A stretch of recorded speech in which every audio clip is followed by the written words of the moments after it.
அவர் ரத்தம் என் பாவம் கழுவிடும், அவர் கண்ணீர் என்னை மேருகேற்றிடும்.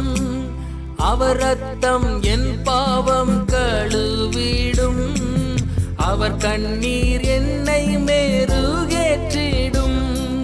கலங்கரை விளக்காக ஒளி வீசுவேன், கலங்குவோரை அவர் மந்தை சேர்ப்பேன். கலங்கரை விளக்காக ஒளி வீசுவேன், கலங்குவோரை அவர் மந்தை சேர்ப்பேன். சிலுவை நாதர் இயேசு. ஆண்டவராகிய இயேசு கிறிஸ்துவின் பரிசுத்த நாமத்தில் உங்களை அன்புடன் வாழ்த்துகிறோம். இன்றைய தினத்தின் தலைப்பு என்னவென்றால், யார் தேவனுடைய பிள்ளைகள்? உலகத்திலே வாழ்ந்து கொண்டிருக்கிற எல்லா மனுஷர்களுமே நாங்கள் கடவுளால் சிருஷ்டிக்கப்பட்டவர்கள், தேவன் எங்களை படைத்திருக்கிறார், ஆகவே நாங்கள் எல்லாருமே தேவனுடைய பிள்ளைகள் என்று உலகத்தின் ஜனங்கள் சொல்லுகிறதை பார்க்கிறோம்.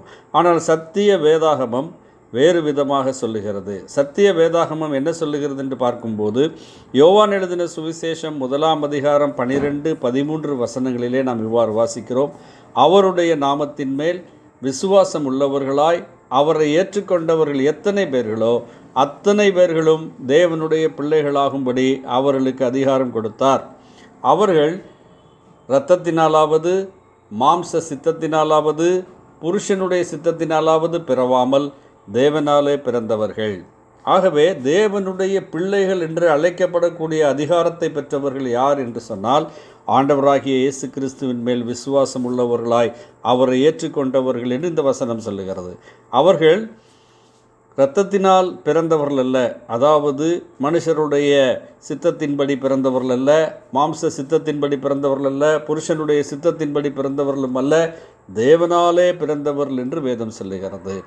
ஏன் ஆண்டவராகிய இயேசு கிறிஸ்துவை விசுவாசிக்க வேண்டும்?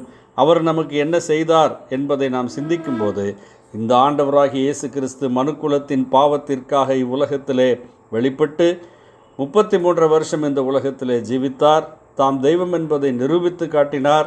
கடைசியிலே கல்வாரி சிலுவையிலே மனுக்குலத்தின் பாவ பாரத்தின்படி ஒவ்வொரு மனிதனுக்கும் வரவேண்டிய தண்டனையை ஆண்டவராகிய இயேசு கிறிஸ்து சிலுவையிலே ஏற்றுக்கொண்டு மரித்தார், அடக்கம் பண்ணப்பட்டார், 3ஆம் நாளிலே உயிரோடு எழுந்தார், இன்றைக்கும் ஜீவிக்கிறவராக இருக்கிறார்.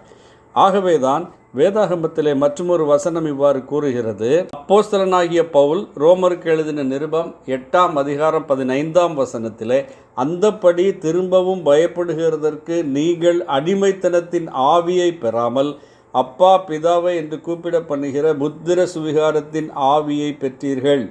நாம் தேவனுடைய பிள்ளைகளாய் இருக்கிறோம் என்று ஆவியானவர் தாமே நம்முடைய ஆவியினுடனே கூட சாட்சி கொடுக்கிறார் என்று வாசிக்கிறோம். அருமையானவர்களே, யாரெல்லாம் ஆண்டவராகிய இயேசு கிறிஸ்துவை விசுவாசித்து ஏற்றுக்கொண்டிருக்கிறார்களோ அவர்கள் புத்திர சுவிகாரத்தின் ஆவியை பெற்றிருக்கிறார்கள். சர்வ வல்லமையுள்ள தேவனை அப்பா பிதாவே என்று அழைக்கும்படியான பாக்கியத்தை பெற்றிருக்கிறார்கள் என்று வேதம் சொல்லுகிறது. அவர்கள் தேவனுடைய பிள்ளைகளாய் இருக்கிறார்கள். இந்த பெரிதான பாக்கியத்தை நீங்களும் பெற்றுக்கொள்ள வேண்டும் என்பதே உங்களுக்காக நாங்கள் தேவனிடம் செய்யும் விண்ணப்பமாய் இருக்கிறது. ஆண்டவராகிய இயேசு கிறிஸ்துவை விசுவாசித்து அவருடைய பலிமரணத்தின் மூலமாக உயிர்த்தெழுதலின் மூலமாக இந்த மாபெரும் பாக்கியத்தை நீங்களும் பெற்றுக்கொள்ளலாம். தேவன் உங்களை ஆசீர்வதிப்பாராக. ஆமேன். நன்றி.